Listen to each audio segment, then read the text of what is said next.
ድሃ ሀገራት አንዷ ነበረች። ሶስተኛው ዓለም ከሚባሉ ሀገሮች ውስጥ ነች። የተፈጥሮ ሀብትም አልነበራትም። የህዝቧ ዋነኛ መተዳደሪያ ሌበር ነው። የተወሰነ ንግድና ይሄ በጉልበት የሚሰሩ ስራዎች። ነገር ግን መሪዎቿ አንድ ታሪካዊ ውሳኔ ወሰኑ። ብቸኛው ሀብታችን አለ የህዝባችን ጠንካራ የሥራ ባህልና አእምሮ ነው አለ። የእውነተኛ ታሪክ ነው የምነግራችሁ። መቼ ነው ያሉት? የዛሬ 60 ዓመት። የሲንጋፖር መድረሻ መንገድ የህዝቦቿን አእምሮ በትምህርት ማነጽ ብቻ ነው። እንደዚህ አይነት ነገር ይፈልጋል። በቃ ብቻ ነው። this is the way, the only way ብለዋል። ምክንያቱም ነዳጅ የላቸው፣ የተለየ ተፈጥሯዊ ነገር የላቸው። ስለዚህ ያንን ነገር የሰው ኃይልና ትምህርት ብቻ ነው። ንግዱንም አላቆሙም። ነገር ግን ያገኙትን ገንዘብ በሙሉ ወይም በብዛት በትምህርት ጥራት ላይ አፈሰሱ። ውጤቱ ምን ሆነ? ውጤቱ ምን ሆነ ታውቃላችሁ? ተአምራዊ ነው። በአንድ ትውልድ ዕድሜ ውስጥ which is like ከ30 ዓመታት ባልበለጠ ጊዜ ውስጥ ሲንጋፖር ከምትታወቅበት ውሃ ከሌላት ደሴት ሀገርነት የዓለማችን የቴክኖሎጂ የሕክምናና የፋይናንስ ማዕከል ሆነች። በአንድ ትውልድ ብቻ ከሶስተኛው ዓለም ወደ አንደኛው ዓለም ደረጃ ተሸጋገረች። ሶስተኛ ዓለም፣ ሁለተኛ ዓለም፣ አንደኛ ዓለም ይባላል። አንደኛ ዓለም ማለት የእነ አሜሪካ ያሉበት ማለት ነው። ፊት ለፊት ተሰለፈች።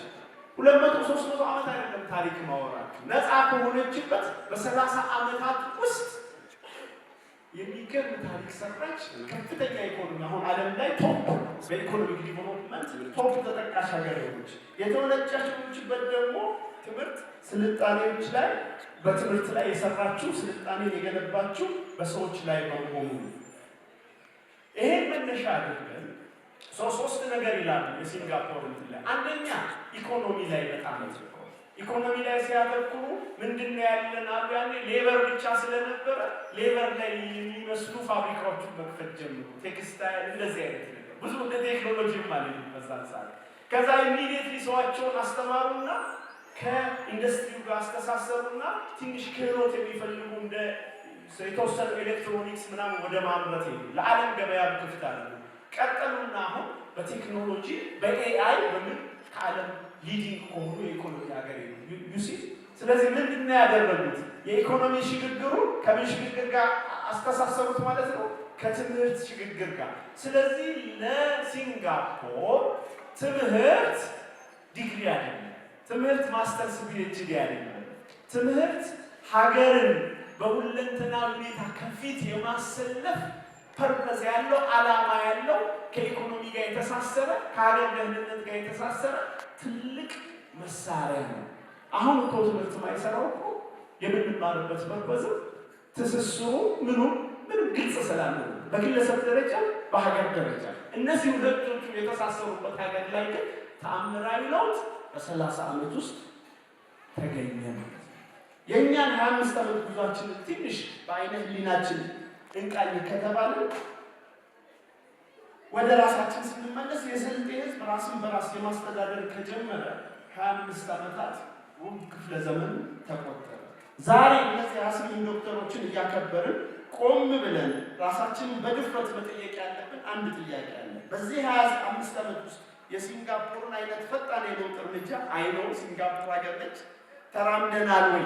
ጀስት አዘ ምሳሌ ያገኘነውን የማንነት ክብር ወይም የማንነት ክብር ከአጠቃላይ ህዝባችንን ወደ ማሻገር ተጨባጭ ስልጣኔ እየቀየርነው ነው ወይ የሚል ጥያቄ ውስጣችን ላይ ማንሳት ይኖርብናል። እኔ መልሴ አዎ አይም አይደለም። አዎ አይ የሚል አይነት መልስ በመመለስ የዛሬውን ደስታችንን ማጨለም አልፈልግም። ምክንያቱም ተስፋ የሚሰጥ ሃይረንዚ ብርሃን ጭላንጭል አይተናል። ግን በብርሃን ጭላንጭል እስከ መቼ ይኖራል? ዛሬ 28 ሐኪሞች እንደተመረጡት ነገ በሺዎች የሚቆጠሩ ኢንጂነሮች፣ የኤአይ የቴክኖሎጂ ሰዎች፣ የማህበረሰብ አርኪቴክቶች በጥራትና በብዛት መመረት አለባቸው።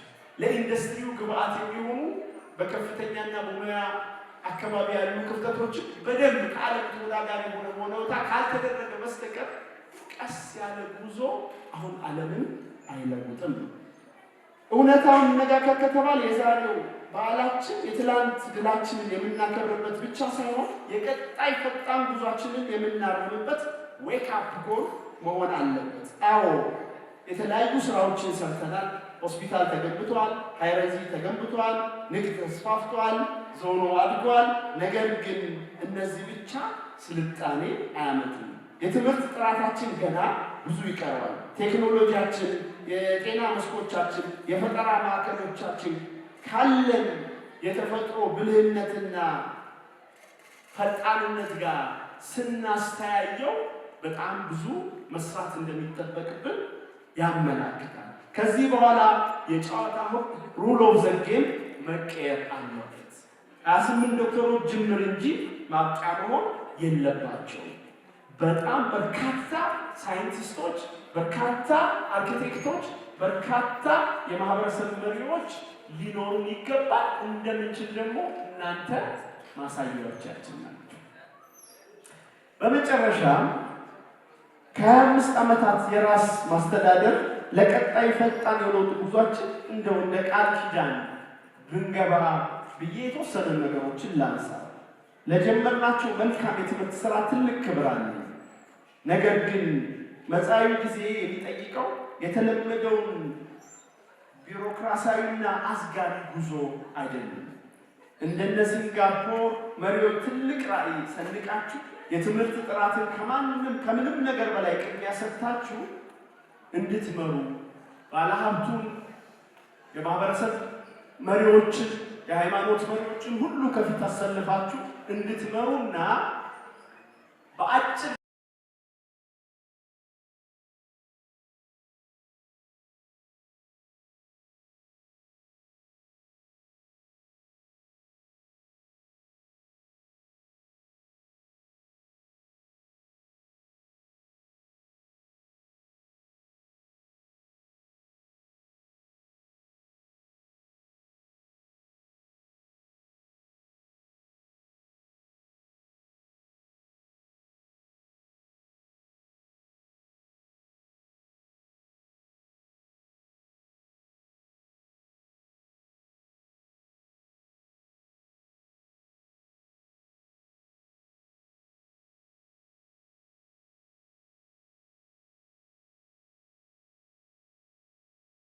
በተግባር እያየን ነው።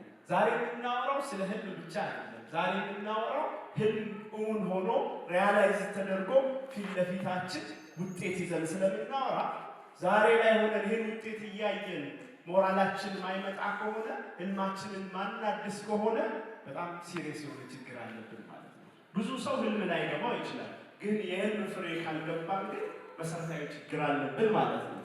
ለዚህ ትልቅ ስኬት የተሳተፉትን ሁሉ ከልብ ማመስገን ያስፈልጋል። አዲሱ የስልጤ ማንነት አክቹዋሊ አዲሱ ስል ስላልነበረ አይደለም፣ ሰዎች በደንብ አስምሮ እንዲያዩት ስለምፈልግ ነው። ነጋዴ የተማረ የሚለው በጋምፕ አጽንኦት ሰጥተን ማየት ይፈልጋል። ከዚህ በኋላ በአንድ ክንፍ መብረር አብቅተዋል። ከዚህ በኋላ በሁለት ክንፍ ለአንድ ዓላማ ለስልጣኔ በፋይናንስም በኢኮኖሚ በእውቀትም ለሀገር ተምሳሌት መሆን የሚችል መሰረት ፋውንዴሽን እንዳለ ማሳያ መሆኑን ማስረገጥ እፈልጋለሁ። የትምህርት ኃይል ብዙ ሰዎች ሪሊ ስልጣኔን ያመጣሉ ወይ የሚል ጥያቄ ያነሳል። አሁንማ በተለይ ትምህርት ምን ያደርጋል እንደዚህ የሚባሉ ወሬዎች በጣም ይነሳሉ። እኔ በጣም ይገርመኛል። ወይ የዓለም ለውጥን ታሪክ የማያውቅ ሰው ነው፣ ወይ ደግሞ ትምህርት ያመጣውን እንትን በደንብ ያላጠና ያላስተዋለ ሰው ነው። ምናልባት ዛሬ ተሰርቶ ሊበላ ይችላል፣ ዛሬ ተሰርቶ ህንፃ ሊገነባ ይችላል። ኢኮኖሚንም ማቆየት ግን ያለ እውቀት ያለ ስልጣኔ ከትውልድ ማሻገር ግን ፈጽሞ የህልም እንጀራ የማይታሰብ ነገር ነው። አንድ ነገር ልበል፣ የዓለም ባንክ፣ ወርልድ ባንክና ታላላቅ የኢኮኖሚ ተመራማሪዎች ያወጡ ተጨባጭ መረጃ ኢምፔሪካል ኤቪደንስ የሚያሳየው አስገራሚ እውነታ አለ። የአንድ ሀገር ወይም ማህበረሰብ ከ70 በመቶ በላይ ሀብቱ መሬቱ፣ ወርቁ ወይም ነዳጁ አይደለም። ይልቁንም ምን ይመስላችኋል? የሰው ልጅ አእምሮ ሂውመን ካፒታል ነው ብሎ ያምናል። ጥናቶች እንደሚያረጋግጡት በአንድ ማህበረሰብ ውስጥ የትምህርት ጥራት ሲጨምር የፈጠራ ስራ ወይም ኢኖቬሽን ይጨምራል፣ የህዝብ ጤና ይሻሻላል። እንዲሁም ይላል በንግድ የሚገኙ ትርፎች በዘላቂነት ይረጋገጣል። ትምህርትን መሰረት ያላደረገ እንኳን አሁን አይደለም ድሮም ነገር ኢኮኖሚክ ሰስቴናቢሊቲ እንኳን ማምጣት መቻሉን በጣም ኮርች ነው። ስለዚህ ትምህርት ስልጣኔን የሚገነባው በስሜት ሳይሆን በሳይንስ ነው። ለዚህ ደግሞ ትልቅ የዓለም አቀፍ ማሳያ ነው። አንድ ሀገር ላንሳላችሁ፣ ብዙ ሀገር መጥቀስ ይችላል። ብዙ ጊዜ ያው መቼም ይሄ ዞን እንደሆነ እረዳለሁ፣ ሀገር አይደለም ግን ተምሳሌት ዞን መሆን ይቻላል፣ ለሀገር ተምሳሌት መሆን ይቻላል። ከዚህ አንጻር ሲንጋፖርን እስኪ እንመልከት። በጣም በአጭሩ እንደው እንደ ምሳሌ እንኳን ለማንሳት ያህል ማለት ነው። ሲንጋፖር በ1965 ዓመት በፊት የራሷን እንኳን መስተዳደር ያልነበራት ሀገር ነች። በ1959 ነው ነፃ ያወጣችው። በ1965 ነው የራሷ ሀገር ሆና የተቋቋመችው። ስንት ዓመት በፊት ማለት ነው? ከ1965 ማለት የዛሬ 60 ዓመት ሀገር ሲንጋፖር የሚባል ሀገር የተመሰረተችው በ1965 የዛሬ 65 ሀገር ነው ነፃነቷን ያወጀችው። በኩል እየሄደ ደግሞ ለንግዱ፣ ለቢዝነሱ፣ ለኩራቱ፣ ለስልጣኔው ደግሞ መነሻ የሆነውን ትምህርት ጎን ለጎን አብሮ እንዳስኬዱ የዘነጉት ይመስላል። ያም ማሳያው እንግዲህ ዛሬ ለማሳያ ከአንድ ትምህርት ቤት ውስጥ ከአንድ አዳሪ ትምህርት ቤት ውስጥ ምናልባትም በትልቅ ታሪክ ይመስለኛል እንደ ሀገር አንድ ዞን ውስጥ አንድ ትምህርት ቤት ውስጥ 28 አይደል? ልክ ነኝ? አልተሳሳትኩም አይደል? ተሳስቻለሁ? አልተሳሳትኩም። 28 ሐኪሞች ከሆነ ገጠር ተሰብስበው አንድ ቦታ እያጠኑ ምናምን ከአንድ ቦታ ወጥተው አንድ ላይ 28 ሐኪሞችን ምናልባት ስንት ሐኪም ነበር ያኔ? ከዛ በፊት የነበረው ሐኪም ቢደመር የእነሱ ትምህርት በገቡበት ሰዓት ጠቅላላ ከዚህ ዞን ላይ ያለው ሐኪም ቢደመርና ምናልባት ይሄ አላውቅም ቁጥሩ ባይኖረኝም ግን በጣም ይሄ ሳይለንት ሪቮሉሽን ነው፣ ጸጥ ያለ አብዮት ነው። ስለዚህ ይህን ጸጥ ያለ አብዮት ረገጥ አድርገን ማየት ያለብን ይመስለኛል። ቆም ብለን ሪፍሌክት ማድረግ ያለብን ማስተንተን ያለብን ይመስለኛል። ዝም ብሎ እንደዚህ ተመረቁ ምናምን ብቻ ሳይሆን በእርግጠኝነት ውስጡ ላይ ብዙ ታሪክ አለ። በእርግጠኝነት ውስጡ ላይ ብዙ ቁጭት አለ። በእርግጠኝነት ውስጡ ላይ ብዙ የማህበረሰብን ሁለንተናዊ ሁኔታ ለመቀየር የተጸነሰ ተስፋ አለ። ብዙ ጊዜ ታሪኮች ሊሰሩ ሲሉ በጣም በሚገርም ሞራል የሆኑ ሰዎች አስበው ተጨንቀው ምናምን ይሰሩታል። በኋላ የሚመጣው ሰው ግን እንደ ኖርማል ነገር እንደሆነ ኤቨንት አድርጎ ያልፏል። እዚህ ታሪክ ላይ ብዙ ሰዎች ተሳትፏል ብዬ አምናለሁ። ሀሳቡን ካመነጩት ጀምሮ በንግድ ውስጥ የተሰማሩ እኛም የአቅማችንን መተን ስልጠና ስንሰጥ አስታውሳለሁ። የተለያዩ የዞኑ አስተዳደር ጀምሮ የተለያዩ የህብረተሰብ ክፍል በአንድነት ይሄ አስተማሪዎቹና ትምህርት ቤቱ እንዳለ ሆኖ ይሄ ነገር እውን እንዲሆን በትብብር ትልቅ አሻራ አልፈዋል። ይህ የትውልድ የታሪክ ቅብብል ነው። ይህ የስልጣኔ መነሻ መሰረተ ድንጋይ ነው። የስልጣኔ መጨረሻ አላልኩም። የስልጣኔ መነሻ፣ የመንቃት መነሻ፣ የማንነትን ክብር ማጽኛ መሰረተ ድንጋይ ነው። ይህን መሰረተ ድንጋይ እንግዲህ ዝም ብሎ በአጋጣሚ የተገኘ አይደለም የሚለውን አስምራችሁ እንድትይዙልኝ ይፈልጋል።